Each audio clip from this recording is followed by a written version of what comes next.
대유혜택 분석 한번 해보겠습니다. 대유혜택을 보게 되면요, 지배구조랑 재무구조 한번 보겠습니다. 그랬을 때는 자체 사업은 기아차 등 자동차 시트 생산하는 거기 때문에 전망단이 좋다고 봐지지만, 얘네들 지배구조 쪽에 가전제품이 있는데 딤체 이쪽이 있는데 최근에 합병은 하긴 했지만요, 그 가전제품 쪽에 재무구조 실적이 워낙 안 좋아요.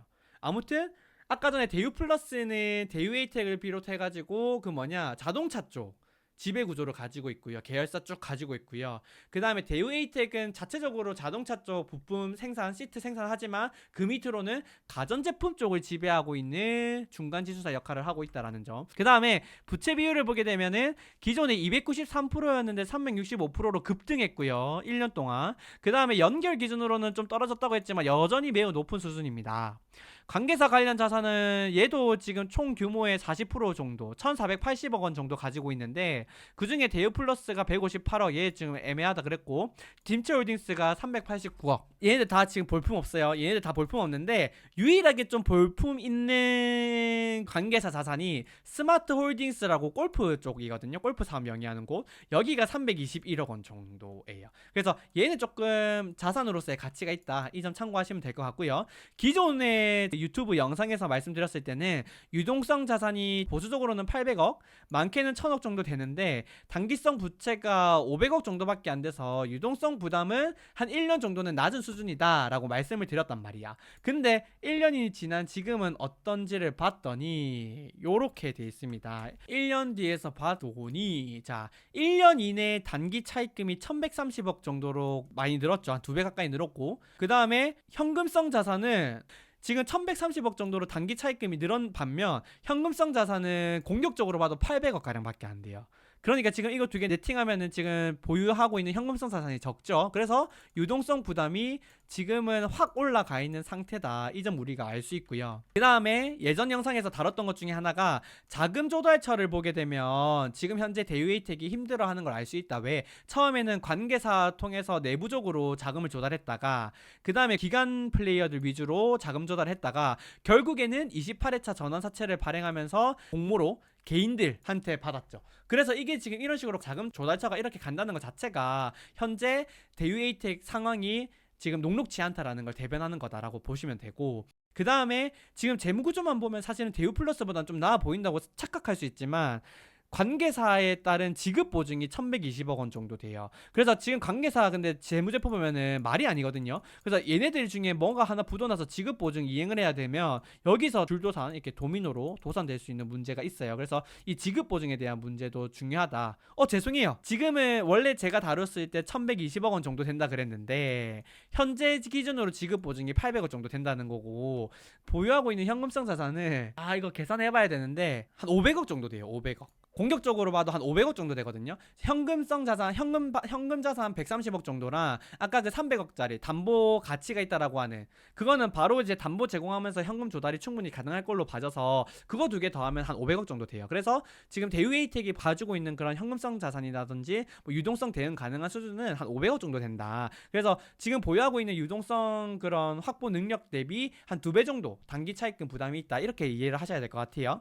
그리고 현금성 자산은 550억이다. 그리고 똑같아요. 얘네들 지금 현재 단기 차입금이든 장기 차입금이든 차입금은 담보가 어느 정도 제공돼 있습니다. 그래서 크게 문제가 안 되고, 사실은 기발행 채권에 대해 지금 현재 이미 발행되어 있는 채권에 대한 분석이 핵심이고요. 얘도 똑같아요. 그래서 봤더니 얘도 CB나 BW가 대부분이에요. 그래서 BW 말고 CB가 대부분이고, 그래서 현재가가 중요한데 현재가는 518원, 지금 채무로 가지고 있는 전환사채 전환가를 봤더니 742원, 787원, 742원이에요. 그러니까 전환 가치로서는, 전환권에 대한 가치는 거의 0에 제로에 가깝다. 그러니까 이건 기대하지 말자. 우리는 보수적으로 봐야 되니까. 그러면은 이거 말고도 너희들이 상환할 수 있는 역량은 어느 정도 되는데를 봤더니, 자, 21회차 전환사채는 50억 원 정도 있고요. 대유 AP로부터 차입받았습니다. 계열사죠.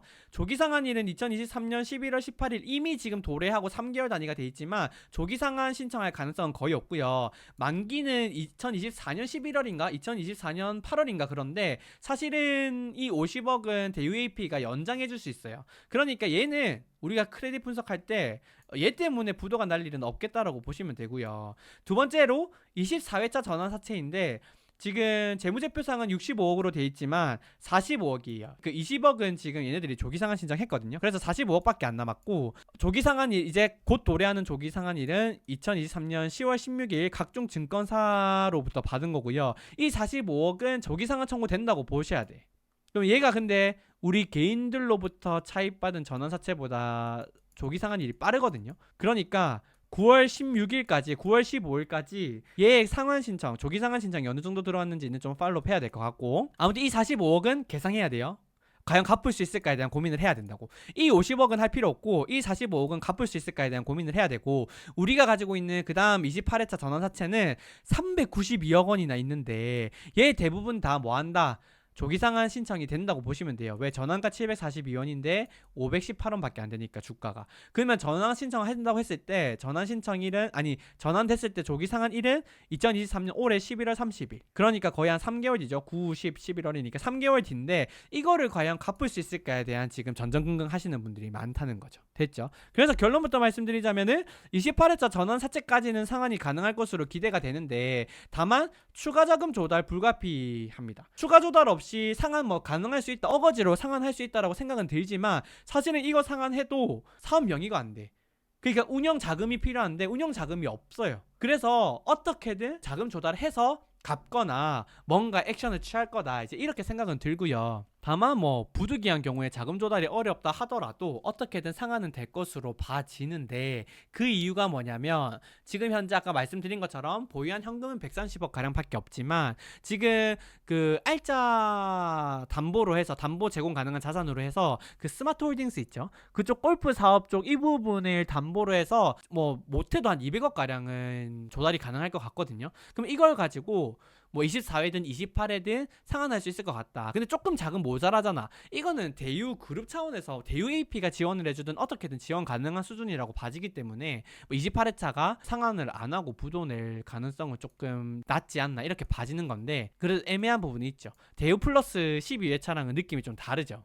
어떻게든 연명할 것 같으나 간당간당하다, 요 정도 수준이에요, 대유 AP는. 그래서 이렇게 봐주시면 될 것 같고, 이거 두 개, 대유 플러스랑 대유 에이텍을 분석하면서 최종 결론, 자 마무리를 지어야 될 거 아니야. 그래서 마무리는 이렇습니다. 다분히 개인적인 의견이고요. 위니아는 이미 대유 그룹 전체로 봤을 때 위니아는 이미 자본 잠식, 그나마 괜찮은 위니아 에이드 최근에 코스닥이 상장하면서 좀 자금을 확보해서 괜찮아졌는데, 가전제품 쪽에 재무구조가 구조적으로 너무 안 좋고 실적도 계속 안 나와요. 근데 반면에 자동차 부품 쪽은 괜찮거든요. 그래서 이 자동차 부품 쪽은 남겨두고 대유에이텍 밑에 있는 애들은 대부분 정리하고 위니아 홀딩스 쪽도 이미 부도 처리를 해서 가전제품 쪽은 완전히 정리하는 게 낫지 않을까. 그래서 위니아랑 위니아 전자, 위니아 에이드 이렇게 묶음으로 해서 최근에 그 풍문 뭐에 대한 답변이라고 해서 이거를 패키지를 해서 팔 생각 없다라고 하지만, 사실은 대유그룹이 계속해서 존속하려면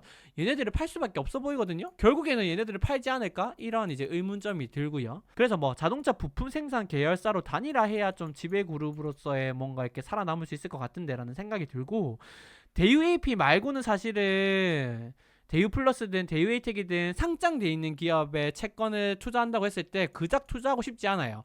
근데 재무구조만 봤을 때만 그렇고 경영진 행태까지 다 고려하면 그냥 대유그룹 투자 안 하고 싶어. 이게 제 최종 결론이다, 이렇게 말씀드렸습니다.